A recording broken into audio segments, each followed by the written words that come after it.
10th of April 2023. We bought our sailing boat and home, Tay-Lee, last March, just over a year ago. It was a long old road to get her. I remember going around and looking at the turnbuckles, every one of them, green with age, feeling this intense wonder of firstly, how we got to the point of owning this boat, but also the slight intimidation that it's on our heads to keep said boat afloat. Food in our stomachs and the boat afloat. They were the two goals from the beginning. And I won't lie, last month we did run out of one of those things, and let's just say we provisioned well for the Atlantic crossing. But whether through naivety, ignorance, or just good old optimism, we held on tight and we kept sailing. I think what I'm trying to say is that you don't have to have millions, heck, thousands, in the bank to live this life. We're now back from helping our friends sail from the Galapagos to Costa Rica, and in a reach to encourage more people to give alternative living a go. We feel it's important to demystify one of the biggest elements of this lifestyle, the cost of full-time cruising. Zach, it's Teulu! Woo!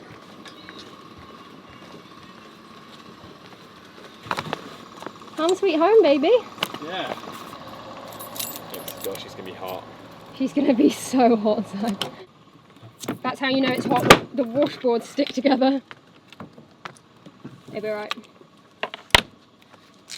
Right, as you can see, we're back on the boat now after arriving back from Galapagos, and there's a few little things that we want to do before we head to Bahia Drake on, what's today? Today is Friday, and on Sunday early morning we're going to go around the bay finally over to Bahia Drake, which looks amazing. But as you guys all remember, we had some issues with our valve clearance back in Panama, and Stuart and a number of other people recommended to us to check the valve clearances again after about 50 hours. So the engine's had about 50 hours on it since then because there's been so little wind around this coast, and it's a good opportunity. We're in a marina, we're in a safe space at the moment, so I'm going to take the rocker cover off, check the valve clearances, which should be absolutely fine, fingers crossed, put it all back together, top up the oil and inspect the oil as well, just make sure there's no nasties in it or anything like that, and it doesn't milky or creamy at all. It doesn't look like it at the moment, but I want to double check that again. And yeah, top up the oil if we've lost any from the rocker cover, and then we'll be pretty much ready to go. Right, so this is the rocker cover that we've got to remove, and there's 1, 2, 3, 4, 5 bolts, and the oil overspill here as well.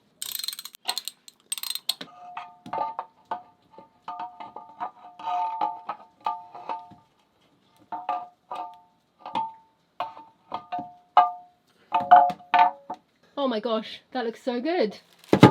Oh, what a relief, Zach. Yeah, it looks really good. It looks better than when we last saw it, for sure. Yeah. I need to adjust one or two of them. We feel a tiny bit too loose, but nothing too bad.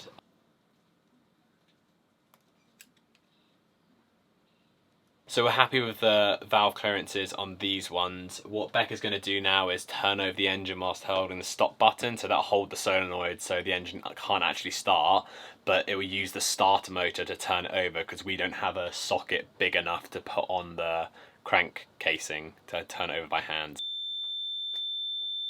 Okay, stop there. Yeah. 5 is good. After the valve clearances were spot on, I decided to check the fuel filters, as also back in Panama we had some diesel bugs show up. So I've just taken off the pre-filter because we also had that issue in Coronado and the Pearl Islands where we had a good bit of diesel bug building up in this filter, and I've just taken it apart now, and that's what it looks like. I don't know if you can see that, but I can't see any bug on it at all. Yeah, it's completely clear. Woo! That's a great sign. Yeah, so I'm going to put that back together. What a relief. Oil was fine, so was the fuel, which meant there was only one thing left to do. Get off this dock. And Becca volunteered to helm. We're in 12 metres. Yeah, so we're at low tide now, and it's going to come in basically 3 metres. So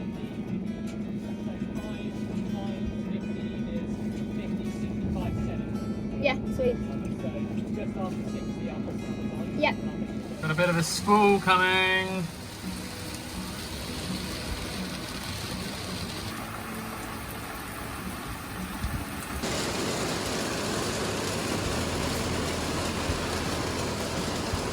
First night back on board, and there's a crazy lightning storm above us. You can hear the thunder.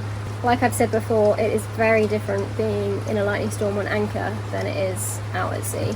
Still kind of sucks because we were going to go to land and have some dinner with Ian to celebrate the passage, but yeah, there's lightning bolts every few minutes, so I don't think that'd be wise to take a small dinghy across a big bay of water. So yeah, we're holding tight. We do want to be proactive about this because we don't want to get hit, or if we do get hit we want as little damage done as possible. So Zach is currently getting an anchor chain. Oh, I hate him being outside when there's lightning around. But he's currently getting an anchor chain and the dinghy anchor chain, and we're going to wrap it around our mast and put it into the water. Whether it works or not I don't know, but hopefully it'll be a path of least resistance should we get hit. But yeah, my biggest fear right now is Zach just touching the mast in a lightning storm. I mean, it's far from ideal, but it's a risk we've just got to take.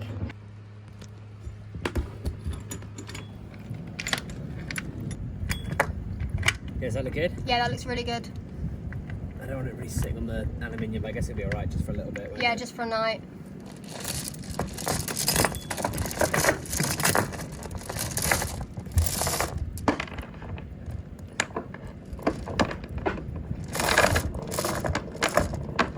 Yeah? Yeah, that's perfect.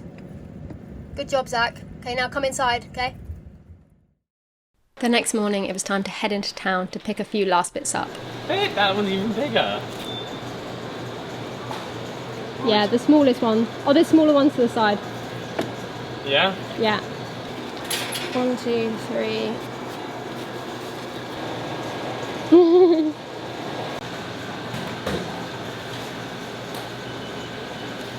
That's about 9 English pounds. We're back from the store and this is what we got.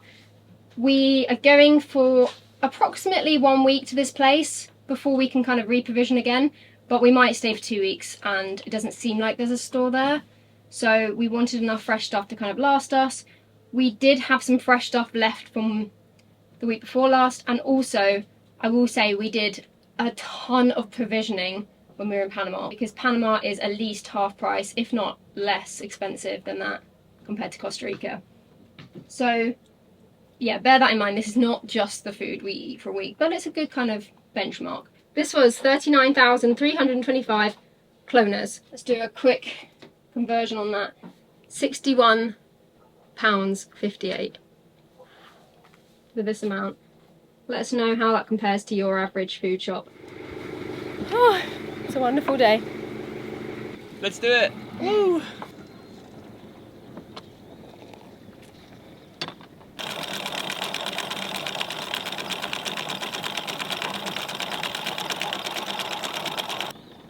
You nearly just let loads of seaweed go in.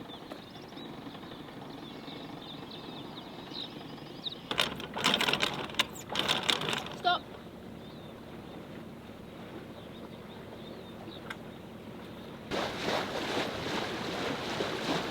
Good morning, fishermen.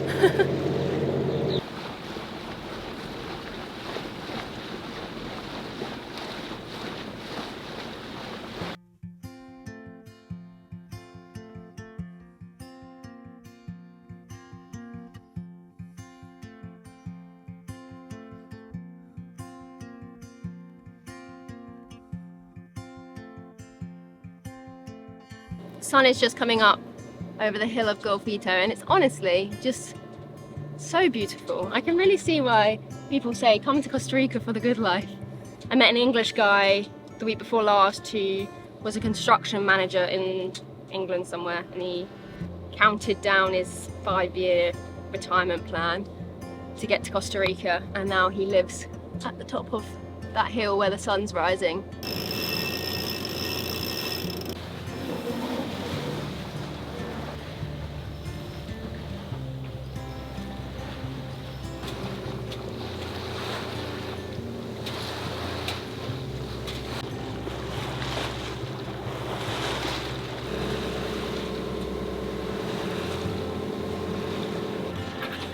Come on, you got it. Let's go.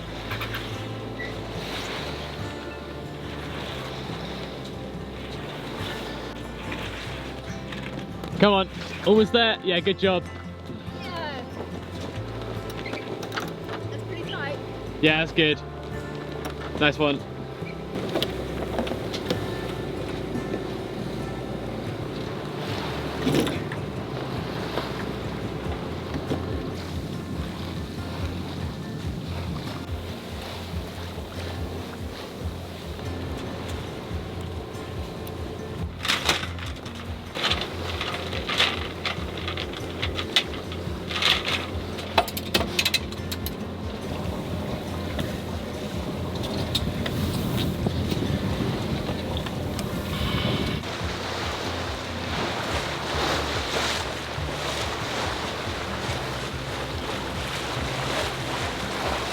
All 3 sails are up and it is such good feeling. We're still motor sailing though because we want to make as much headway out the bay as possible for when the tide really turns and we have about a knot of current against us. So the further out, the less effect that will have on us. So we're going about 6.2 knots right now and it feels epic.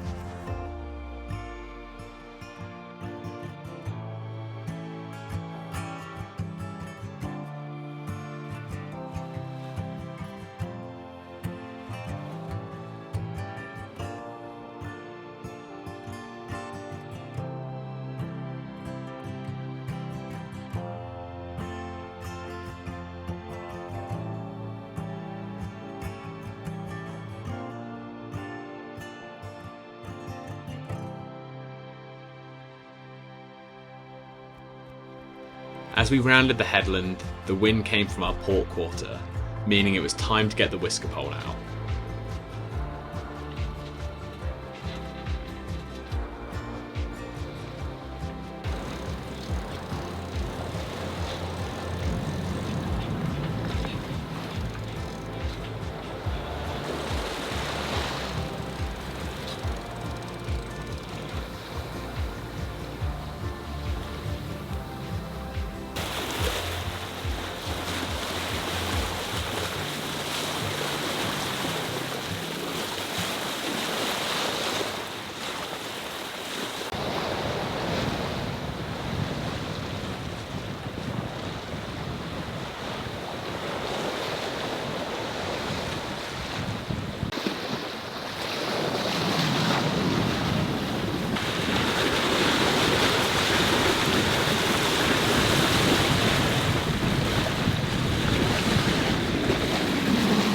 Definitely have some current with us. We're going like 6.5 knots right now. Sun's still high in the sky. We've made some record time for the last few miles and now Bahia is just over there and we're going to start taking the whisker pole down.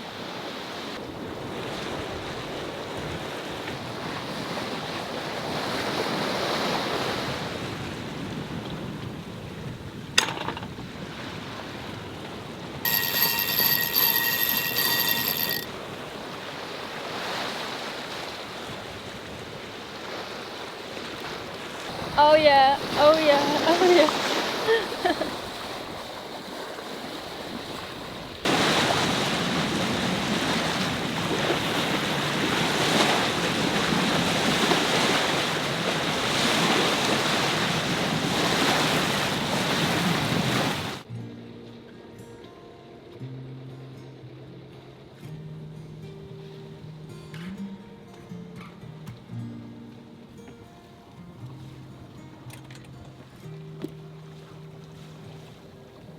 Watch as it breaks down beside us. We've risked everything for life. On the outside, always looking. We'll still hold to all we could have been. To all we could have been. Would you still take me for fool or folly? Give it all away for you, so take me home.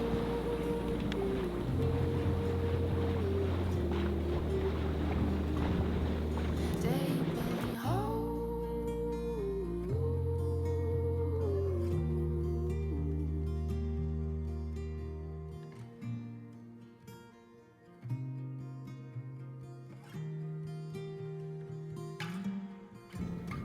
Nice sunset. Amazing.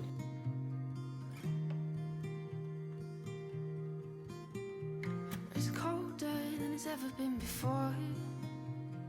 Those photographs that once took pride of place stand no more.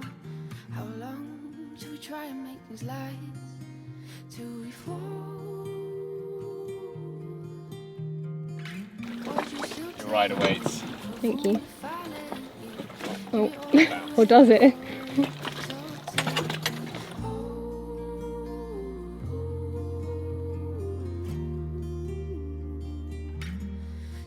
We are going into town, which is behind Becca, or town. Apparently the best place to leave your dinghy is the hotel dock up in the river here, which you're going to get to when it's, I guess, mid to high. I don't know what the tide is right now, but it looks so cool. But apparently the river up here is amazing for taking your dinghy up, and you see tons of wildlife. So at some point, as we've got super shallow draft with this and the outboard, we'll go up the river as well. Look at this place.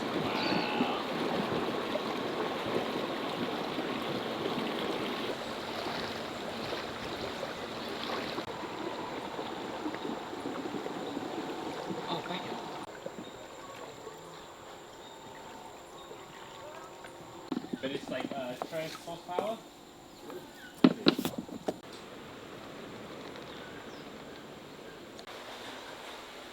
I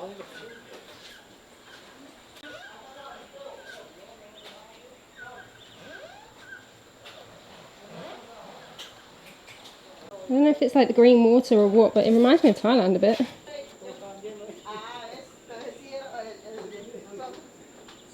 Zach, this place is beautiful. It's nice, isn't it? Is this the right way? I have no idea.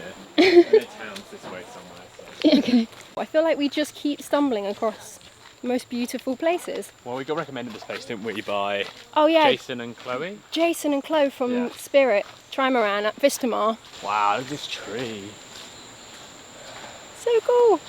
Anyway, we just tied to the dock, and the guy at the hotel just said he'll watch the dinghy, and it's all fine to tie up for free and just wander into town. And Super fancy hotel, so it's the kind of place where I wouldn't even bother tying it up. yeah, it's like a eco resort, or I don't know, usually places like that don't just let you tie up to their resort. Oh. Monkeys. Oh, there's monkeys above our head. Because I saw the mangoes on the floor and there's bite marks out of them. Mango season! Oh, there's a monkey. Oh, there's squirrel monkeys. There's a little monkey bite. Let's take one bite and drop it. Are they fighting or mating? Oh my god, there's mangoes.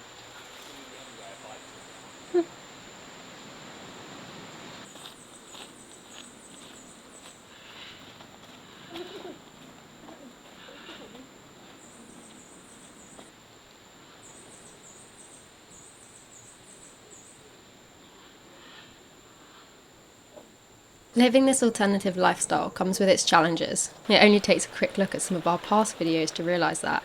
But it also comes with some really beautiful moments. This being one of them. This on Google Maps is like, looks like a major road, but it's just a path. One very lost crab.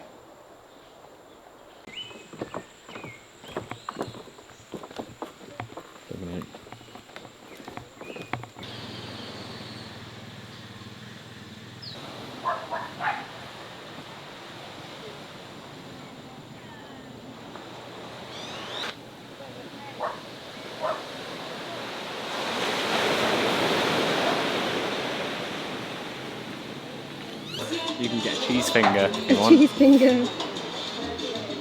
We treated ourselves to a coffee because we're pretty tired after yesterday. We've been editing all day, but we bought this coffee milkshake thing. Look at us. Oh, there's a stingless bee trying to drink some too. Excuse me. Oh no, go. No, don't. He tried to go up the straw.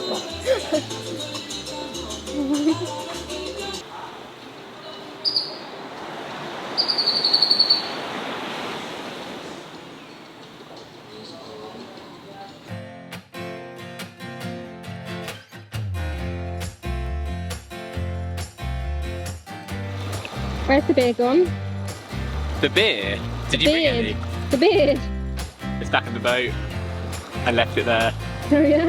Oh god. Becca asked me to shave it off. No, I didn't. Becca didn't like it anymore. No, I didn't.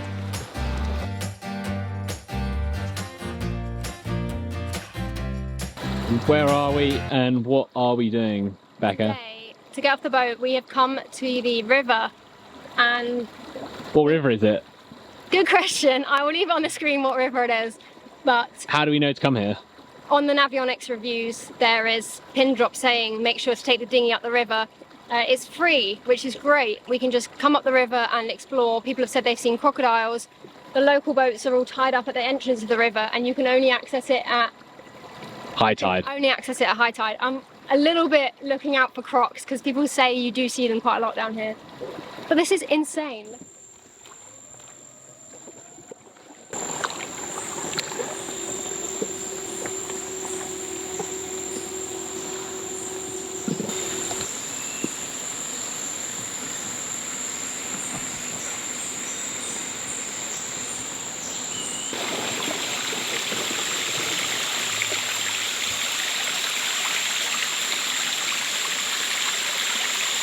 This is really, really cool. It's surprising how few rivers you can go up like this in dinghies that are like close to anchorages and have like deep enough bottoms that you can actually take a dinghy all the way up. We did it in Sandblast, but we were grinding out quite a few times there, but this is like properly deep here. We haven't hit the bottom once, have we?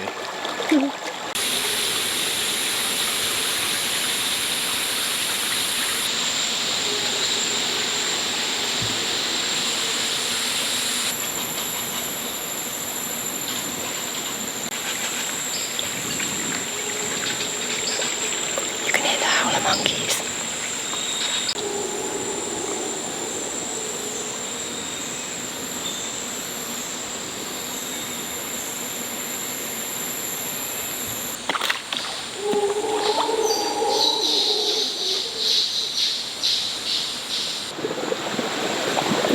Who knew Tiny could go up rapids?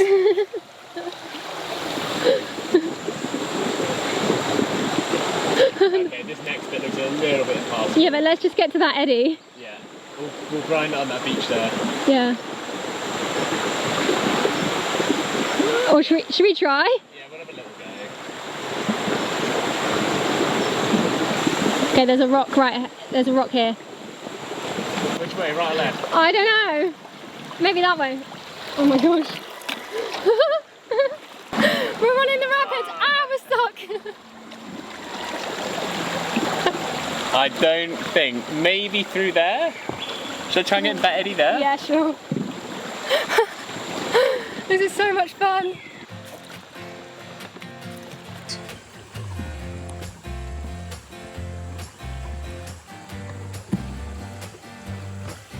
I didn't expect this day to go like this. Alright, if you can start it.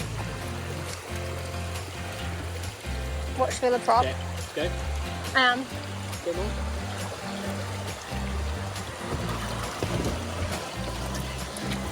Thanks. Wow. Right, rapid one. I got a bit wet then. You did. Rapid two. Do you reckon we can make it? Yeah. It looks a bit shallower, this one. I think this might be the last one up here.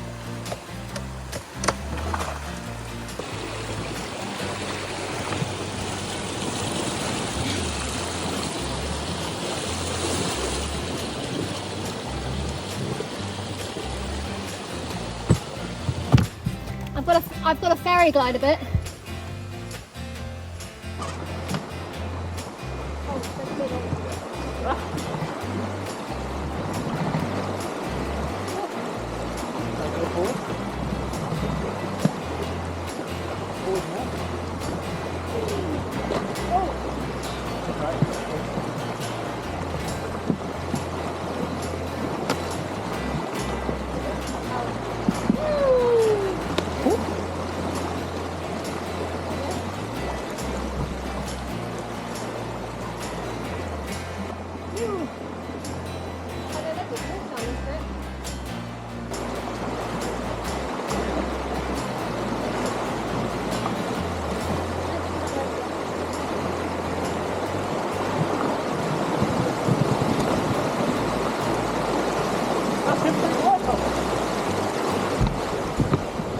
doing really well.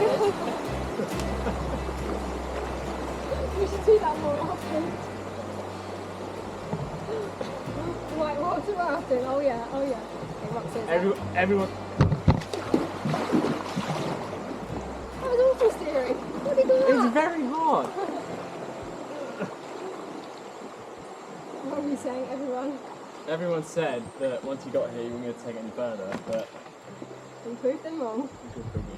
We are back from the river, and as you can see, it's a little bit rolly. Sorry if that makes you feel a bit seasick. But Zach is down below cooking some dinner. There's some thunder in the distance, and I thought it was the perfect time to sit down and chat to you a bit more about money. As for income, I know a lot of you have questions about that. We didn't have savings so to stay when we bought our boat, but it was simply the case of the more money we earned through YouTube and Patreon that month, the more maintenance or upgrades we would do on the boat. Last month, we actually managed to raise enough money via Patreon to buy the lovely family who looked after us when our engine broke in Panama a Starlink dish, so they could finally have internet for their house and business. This is a call from them when they got it up and running. They're about to give us a call for the first time ever on their Starlink, and we are so excited. So yeah, we're gonna screen record this and put it on the screen, but we can't wait to talk to them. They've been commenting on all of our past YouTube videos, and it's just the most heartwarming thing ever. I'm so grateful for this community that we managed to do this for them. So Disclaimer, our Spanish isn't great and their English isn't great, so we'll try and get as much of this conversation as possible, but we apologise that our Spanish is still we're working on it. average. We're working on it. Hola! Buenas! Buenas! Hey! Woo! Hello! Oh, hello!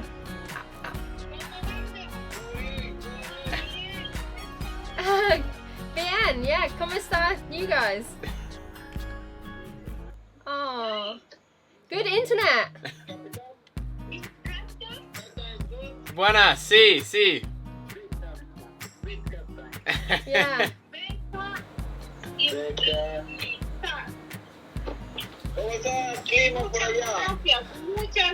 Oh. It's good? Is it working well? It's very good. Yeah? Pero mi phone is Hola, Domingo! Buenas, Domingo. We miss you all. Yeah. Becca, Yeah. thank you so much for internet. You- For me, for family, it's very income. Aw. I'm glad. Easy every day. Aw, Every day, that's so nice. morning, in the afternoon. I first connect for Any more guests at the Airbnb? yes, I connect in the 24 days. Wow, Ah, nice. exciting. Woo! So we're so happy for you. It's made our year. So when we came to Costa Rica, we checked in and we heard online that it would be about $1,000, which was crazy. Crazy. I think the max we'd ever spent on checking in was Colombia, and it was about $150, which was a lot. But usually other places are either free or $20, $30, and usually free to check out or a small amount to check out.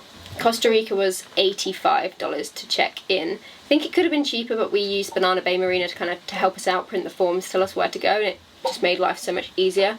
It still took a day and a half, even with the marina's help, so I'm glad we did that. As for anchoring is free, and that is the beauty of it. We always try and anchor where we can. Obviously, sometimes we need to go into marina for certain reasons. The other expenses we have, obviously, now we've got a water maker, our water is free. We obviously have to maintain our batteries, solar panels, but we use the sun and the seawater, and that creates our water. We obviously buy food like everyone else does in the world, but Costa Rica is a bit more expensive for food. Panama is cheaper, and next place we're going, which is Nicaragua, is also a bit cheaper. Food is food. We obviously had some coffee milkshakes out yesterday, which is pretty rare for us. We don't usually drink coffee out. We have great Costa Rican Panamanian coffee on the boat, but we decided to treat ourselves. And those two coffees came to, drumroll please, $18. Ouch. £13 English pounds 45. That was the coffee. We pay for Starlink each month, which is unlimited internet whilst we're in a bay. The minute we go more than, I think it's 12 miles offshore, we have to pay €2 a gig. But whilst we're in a bay, we pay £77.16 a month for unlimited internet. And I think the setup was about £450 back in Guadeloupe. But that has, yeah, really earned its money back because we couldn't work or upload or talk to anyone without that. We pay yearly for our boat insurance, which is about £1,500. That's pretty much worldwide coverage, and yeah, we're really lucky to even have it at that price because it's an older boat and we're younger people. So that's our boat insurance. As for fuel, obviously we're in a place with not much wind. We have to motor sail a lot. You'd think it was really expensive. Panama fuel was cheap, Costa Rica fuel is cheap. Zach, how many times have we filled up since England? We filled up in England, in the Canary Islands, in Aruba. No, we filled up in Cascais. Oh yeah, Cascais. Canary Islands. A little bit in Aruba, then Colombia, and then not again until here. Yeah. Yeah, so we filled up 6 times, and not fully each time either, since leaving the UK. We have 500 litres of fuel on board, which is a huge amount for a boat this size. We estimate to use around 3 litres an hour at 1500 revs. When we motored here, we motored for about 10 hours, sailed for about 4 hours. So that we used roughly 30 litres of fuel, which cost us £11.75. And we travelled almost 70 miles, which was a day trip. So I don't think that's that bad at all. I mean, if we were in the UK or wherever else, we'd be running a car, and I'm sure we'd use so much more than that. So given that there's not much wind, obviously we'd rather use no fuel at all, that's the goal, but we're a heavy boat and we take a bit of wind to really get us going. So yeah, the further up north we'll go, hopefully the more wind will come and we can use less fuel, but I don't think that's too bad either for now. Oh yeah, so we filled up 400 litres of fuel in Golfito Banana Bay Marina, and it cost us 157 British pounds for 400 litres. I think that's about it. So can you think of any other costs that we aren't including? Apart from like boat maintenance and stuff like that. Actually that's a big one. So boat maintenance, that obviously costs a large amount, but it's very up and down with how much it costs. One month it can cost us nothing. Next month it could cost us £1,000. Maintenance and upgrading also are very different things. We are kind of in that stage of owning the boat where we want to upgrade things because it's fun and it's nice and we can, and we're really grateful that we can do that. But obviously we could have a month upgrading a lot of stuff, and then the next month or 2 months or 3 months, that's kind of it. Sure, we might have to replace a fuel filter, or we might have to replace a line that wears out, but realistically, water pump. Yeah, like a water, yeah, so our water pump went in Panama and it ended up costing us, well, it would have cost us £1,000 had we done it through Panama, but we did it through a friend, and in the end it cost us only a few £100s, which was incredible. But there are things that can go wrong which can add up a lot, I will say that. And when we did our standing rigging, that was thousands. Aruba haul out was thousands. So there is definitely a level of boat maintenance you have to maintain for any boat. But obviously the smaller the boat, the cheaper that is. When it's a monohull, it's cheaper than a catamaran. You'd think as well it was relative, but it's not. The curve for a 30-foot boat to a 40-foot boat isn't linear, it's exponential. So you'd think that for between a 30-foot boat and a 40-foot boat, you'd pay 10% more, if that makes sense, because it's 10 foot bigger. But that's not the case. You could actually pay 20% more.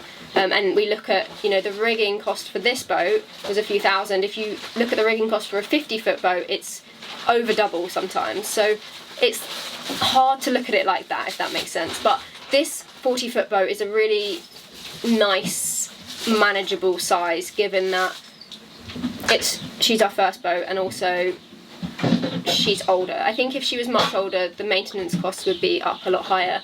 But then you do also get a lot of maintenance costs on a new boat. So yeah, all boats need maintenance and they will all cost. And there is that saying of BO80, bust out another 1,000. And it's definitely true, boats can be really expensive.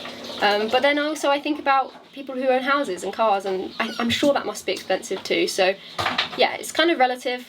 That's why we're doing this video, because you at home can look at it and compare it to your bills and your finances and think, whether it's something you'd be interested in or could do. But that's about it for today. I think Zach's about to serve up dinner, and yeah, we might watch a movie, which would be nice.